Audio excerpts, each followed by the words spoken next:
Justice, যেমন হাসিনা, যেমন police বাহিনী, যেমন আর্মি বাহিনী। এই সরকার স্বৈরাচার সরকার।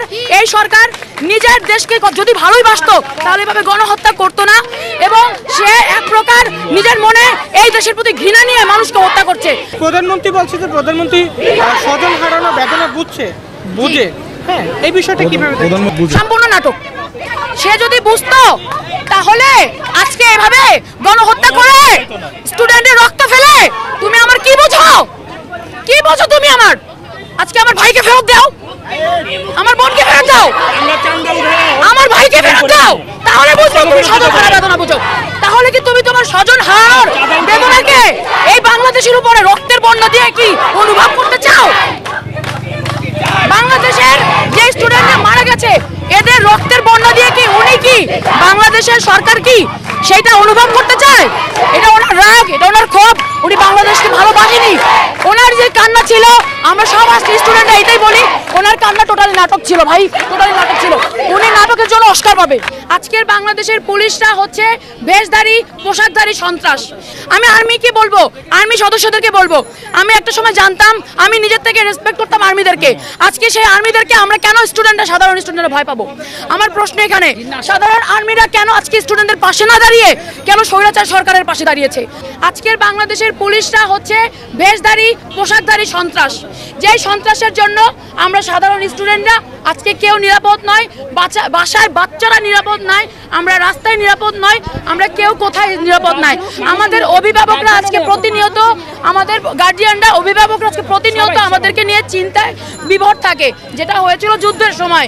আজকে আমাদের স্টুডেন্টদেরকে পালিয়ে থাকতে হয়, নিজের ঘরে থাকার মতন কোনো অবস্থা নাই। রাত্র 2টার দিকে, 1টার দিকে এসে তারা বিভিন্ন অজুহাতে ধরে নিয়ে যাচ্ছে, তারা বেদম মারছে। কোন অধিকারে, কোন শাসনতন্ত্রে আছে, কোন আইনে আছে, বাংলাদেশে কোন আইনে আছে যেভাবে স্টুডেন্টকে ধরে নিয়ে মারবে? সে আইন আমাদেরকে শো করুক। এতই যখন সবকিছু দেখায়, এতই যখন শেখ হাসিনা সরকার যখন কোনো কিছু করে, প্রমাণ ছাড়া করে না, সেই প্রমাণের চাক্ষুষ প্রমাণ আমরা চাই। আপনাদের দাবিগুলো যদি একটু বলতেন। এখন বর্তমানে আমাদের দাবিটা হচ্ছে, আমাদের যে স্টুডেন্টদেরকে ধরে নিয়ে গেছে, আমাদের মানবাধিকার ঠিক করতে হবে। আমাদের স্টুডেন্টদেরকে ধরে নিয়ে গেছে, তাদের ফিরে দিতে হবে। যারা গুম হয়েছে তাদেরকে ফিরে দিতে হবে। এবং আমি বলবো, এই সরকারের কোনো কিছু ঠিক নাই, সেটা সঠিক করতে হবে। সরকার তাদেরকে আইনের আওতায় আনবে যারা হচ্ছে গিয়ে গণহত্যা চালিয়েছে। এবং আমার প্রশ্ন হচ্ছে সরকারের কাছে, বাংলাদেশে কিভাবে ইন্ডিয়ান পুলিশ আসে, বাংলাদেশে কিভাবে বাইরের থেকে পুলিশ আনা হয়? এটা কি কোনো যুদ্ধক্ষেত্র? বাংলাদেশে কেন সাদা যে ট্যাঙ্কগুলো বের করা হয়েছে, এটা কি কোনো যুদ্ধক্ষেত্র? আমরা কি কোনো যুদ্ধক্ষেত্রে নেমেছি আজকে ট্যাঙ্ক নিয়ে আসবে, এই নিয়ে আসবে আর্মি বা আর্মি নামাবে? আজকে কেন পুলিশ বাহিনীকে আমরা ধিক্কার জানাই, নিন্দা জানাই। আমি তখনও বলেছিলাম বেশধারী, পোশাকধারী সন্ত্রাস। তারা কি ঠিক পুলিশের মতো নিন্দনীয় হতে চায়? এই আর্মির বাহিনীরা, আমাদের যারা আর্মি বাহিনীর আছে, তারা কেন আজকে বাংলাদেশটাকে এভাবে ঘেরাও করে রেখেছে?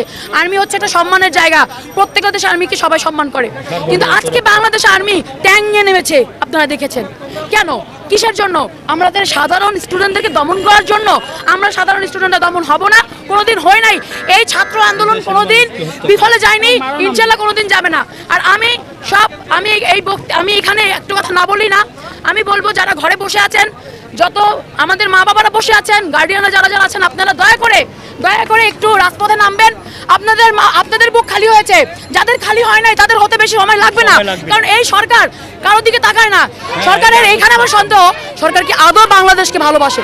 আমি আবারও বলবো যে গার্ডিয়ানরা ঘরে বসে থাকবেন না, আপনারা নামুন, আপনার সন্তানের বিচারের জন্য নামুন, আপনারা সংঘবদ্ধভাবে নামুন। তাহলে বাংলাদেশ সরকার পতন হবে। এবং আমরা বাংলাদেশের সরকারকে আর চাই না। সবাইকে জিজ্ঞেস করেন, আজকে আমি এখানে এই কথা বলছি, আমি এখান থেকে ফিরে যেতে পারবো কিনা আমার সন্দেহ। আমি সাধারণ স্টুডেন্ট, আমি কানাডিয়ান ইউনিভার্সিটির ম্যাস কমিউনিকেশন জার্নালিজমের স্টুডেন্ট। আমার কথা হচ্ছে, আমি আজকে এখান থেকে যেতে পারবো কিনা এর নিশ্চয়তাই বাংলাদেশ আমাকে দিবে না, কেউ দিবে না। এটা হচ্ছে কথা। এবং লাস্টে একটা কথাই বলবো, যারা এই বাংলাদেশ থেকে আমাদের ভাই বোনদের রক্তে রাঙিয়ে দিয়েছে, এদের বিচার হোক। এবং আবারও বলবো, উই ওয়ান্ট জাস্টিস, যেমন হাসিনা, যেমন পুলিশ বাহিনী, যেমন আর্মি বাহিনী। হ্যাঁ, বর্তমানে বলা হচ্ছে যে এই আন্দোলনে তৃতীয় পক্ষ জড়ায় গেছে, এইটার বিষয়ে আপনি কি বলবেন?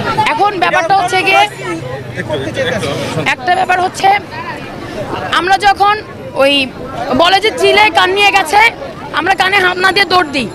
ব্যাপারটা এমনই হয়ে গেছে। এখন এখানে নিউজ বিভিন্নভাবে বিভিন্ন জায়গায় কাট আপ করে দেওয়া হচ্ছে।